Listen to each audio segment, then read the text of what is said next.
नमस्कार। मैंने एक वीडियो पे रिएक्ट किया था पहले जिसका टाइटल था what is the best political system. उस वीडियो के अंदर हमने थोड़ा बहुत कम्युनिज्म, कैपिटलिज्म के बारे में डिस्कस किया था, सोशलिज्म के बारे में भी डिस्कस किया था और ये डिस्कस किया था कि सबके प्रोज क्या है, कॉन्स क्या है और आज के टाइम में कौन सा पॉलिटिकल सिस्टम सबसे बेस्ट रहेगा। उस वीडियो में हमने थोड़ा-थोड़ा ऊपर-ऊपर से सभी टॉपिक्स को कवर कर लिया था। वो एक पॉडकास्ट की क्लिप थी। तो सिमिलरली आज की वीडियो में हम मे बी थोड़ा ज़्यादा उसमें डेल्व करेंगे, थोड़ा ज़्यादा डीप में इन सिस्टम्स को समझने की कोशिश करेंगे और this is from an Indian YouTuber, so I guess कि इस बार थोड़ा इंडियन कॉन्टेक्स्ट में भी चीज़ों को देखा जाएगा। ये टीआरएस क्लिप्स की वीडियो है इन विच biceps and abhijeet chavda discuss about all these systems. So let's see what is their explanation. I will give the link to that video in the iCard. You can check that out, and I will also give that in the description. I will give the link to the original video in the description.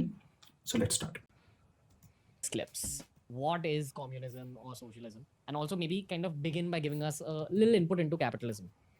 So capitalism is all about making money, exploiting the world, making quarter upon quarter profits. Let's say you have a company, a corporation, you are in the business of making money for your share of shareholders, basically for your shareholders. So it's all about the pursuit of quarter upon quarter profit. Your only aim is to be profitable and to profit your shareholders. And the entire country, the entire nation of the US was a capitalist nation. It's all about making money, competition, free market, and expansion globally, hopefully. The British Empire also was that sort of thing, but it was more of an extractive kind of enterprise. So the US took over the entire the geopolitical framework of the British Empire by the 1950s, and then they expanded in various dimensions, in various countries and various continents. The USSR also wanted to have their own sphere of influence, massive sphere of influence. So their sphere of influence was Eastern Europe, primarily in the beginning of the Cold War, 45 onwards. The entire Eastern Bloc, which was the eastern part of Germany, Czechoslovakia, and Hungary, Romania, all these Eastern Bloc nations, they were part of the Soviet bloc. And also later there was this competition in Iran, who would take over Iran, whether Iran will become a Western power, Western dominated power, or a Russian satellite state, because at the time there was a US-backed coup. Mohammad Mossadegh was overthrown and the Shah of Iran came into power. It was all about oil, obviously. It was so many things are thrown like right from the beginning itself. तो मैं थोड़ा सा let me give you some kind of explanation or context as far as I know and I understand from what he's saying. ये था basically कि he mentioned Cold War. So in Cold War what happened is थोड़ा सा उसके पहले जाते हैं, which is the end of the World War II. So after the fall of Germany, World War II में Russia and US were allies and they were working together against Germany. So after the fall of Germany, there was a dispute in the ideology between USSR and America कि Germany को किस तरह से govern किया जाएगा. So there was, for example, America wanted a capitalist system in which all the countries will produce their own goods and they will supply it to the other parts of the world, and in pursuit of profit, which is basically what capitalism is. So but USSR wanted a socialist economy which is prevalent even right now in Russia. So over this dispute Berlin was divided into two parts, East and West Berlin, I think. So Eastern Berlin was under the Russian dominance and the Western Berlin was under the US dominance. So, and which saw the emergence of this Berlin Wall, which has come down now, I think, but that is what it basically was. So now this division in ideology started this race that जो भी country उसके बाद independence gain करती जाएगी, which kind of economic system will it follow? Will it follow the US-backed capitalist system or will it follow the Russian-backed communist system? So which is what we saw in Vietnam, that is the division in Vietnam, that was the division in Vietnam. And that's why US troops were in Vietnam and USSR troops were also there, which is what we saw in North and South Korea. Yes. So that was the Cold War in which there were two sides. They were not fighting directly, but they were fighting for their dominance, which was basically the type of economic system that the world will follow.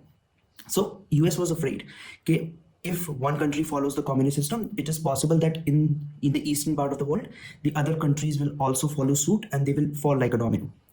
So that was the whole race. That was basically what the Cold War was all about. US basically won at the end, and now a capitalist system is prevalent in most part of the world. It was about control of resources, about the oil, control of the seas, so much more. So there was this massive thing going on. There was the Chinese angle as well. China was another socialist, Marxist, Maoist country. communist country. So the question you asked is about communism. What is communism? So we understood what capitalism is in very brief.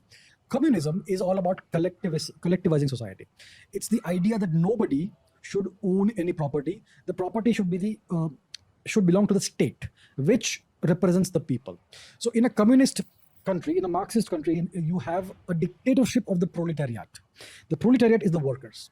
In any society, they say that there are multiple classes of people. It's about classes. You have the proletariat, which is the workers, the people who do the hard labor. They are the sons of the soil, the daughters of the soil. You have the bourgeoisie, which is the people who exploit the proletariat. And then you have the upper class, which is the royalty or whatever, the traditional feudal class and power holding class and all that, right? So you have these classes. So in a communist society, to transition from a capitalist to communist society, you need a communist revolution, a people's revolution in which there is violence, the bourgeoisie is overthrown, the evil capitalists are overthrown. Then you have the establishment of a dictatorship of the proletariat, a small number of people who will rule the country in the name of the people, right? And then you will have a collectivized society in which nobody really owns any property, but everybody has access to everything, right? So in the daytime, you work hard, you produce goods and do all that. In the evening, you can have your whiskey and have your debates about communism and all that. It's an ideal utopian communist society. And the track record shows us that it likely doesn't work. And there's a reason for that. Because basically, yes, it is a utopian society, but also keep in mind कि अगर कोई private property नहीं है, then you don't have any privacy. You don't have any incentive to work hard because at the end of the day, you will get as much as the other person. So even if you like sit all day, do nothing, you will get the same money as if you were working very hard. So that was the fall of communist system because people did not have any incentive to work at all. Now, he has asked a question. Let's see what he answers. Because Marx never said what did he mean by the dictatorship of the proletariat? Who is supposed to lead the country after your revolution has succeeded? Is it supposed to be a democratic election to elect the dictatorship of the proletariat? Or is it that the thugs who were at the forefront of the revolution will consolidate their power? It's typically that way. So he never quite explained or prescribed what sort of society actually should exist once the revolution has succeeded. Right? In a violent revolution with a violent overthrow, it's typically the thuggish elements of society that rise to the forefront. Because that's the people who are the most adept at violence. And then you have thugs who rule the country. Bullies and thugs and goons, Stalin was a big goon. I mean, every communist revolution has thrown up such bullies, dictators, tyrants. So that's how it goes. So that is what a communist society is. Collectivized society. Nobody owns anything. Property, there is no property. You don't own anything, but you own everything in name. And actually what happens in every communist society is that a very small number of people end up having all the power and owning everything, which is the Politburo of the Communist Party. What is socialism? There is a very famous line which says that there is always 1% in both the systems. In a communist system, there is always 1%, and in a capitalist system, there is a 1%. The only difference is in the communist system, the 1% are the people who are well connected. And in a capitalist system, the 1% are the people who are actually talented. So you're gonna have the rule of the 1%. Either way, it's up to you what you want to choose. You want people who are actually talented and know how to manage things, or you want people who have political connection, and that's why they have risen to the forefront. Socialism is, you could say, soft communism, soft Marxism. India is defined as a socialist something. Socialist in spirit or something like that. Secular social. Not in spirit, it is in the preamble of the constitution, but it was inserted in 1976, I guess, when the leaders of opposition were in jail, along with the word secular. So secular and socialist was inserted at that time. Socialist republic or something. Oh, okay, that way. Yeah, so socialism means the people, the downtrodden masses actually are the representatives of the people, and there is a kind of collectivization of the society, which means that all these schemes and everything are for the benefit of the poor, that sort of thing. So in a way, there is an element of collectivism in socialism as well. I think in India, the constitution does not recognize the right to property as a fundamental right. As far as I recall, it's that way. What does that mean effectively? It means that it used to be a fundamental right, but it was struck down in the 44th constitutional amendment. It was no longer a fundamental right, the right to property. It means that the state can take away your property, and it is not unconstitutional. Even like till today. Till today. So that's what happens in a socialist society. All property is technically not owned by anybody. You may actually own it, but the state has to give you compensation, because then it would be a violation of your right to live.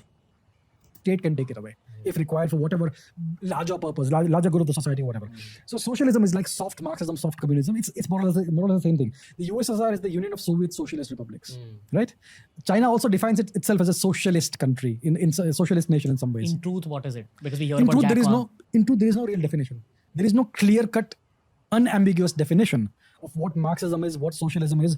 At the end of the day, all of this is a toolkit.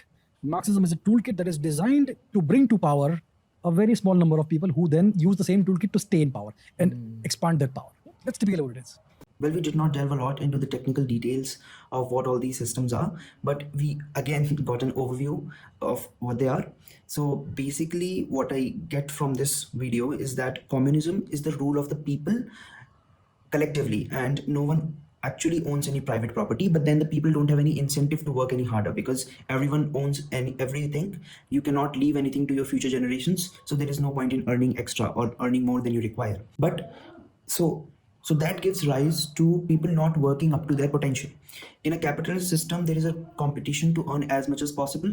There is competition between various businesses. So what happens is, let's say one business comes up with the idea of producing a good with a certain amount. The other business will try to come up with more innovative ideas to produce that same good in a less amount so that they can attract more customers. So between this competition, even though it is for profit generation, ultimately the consumer benefits.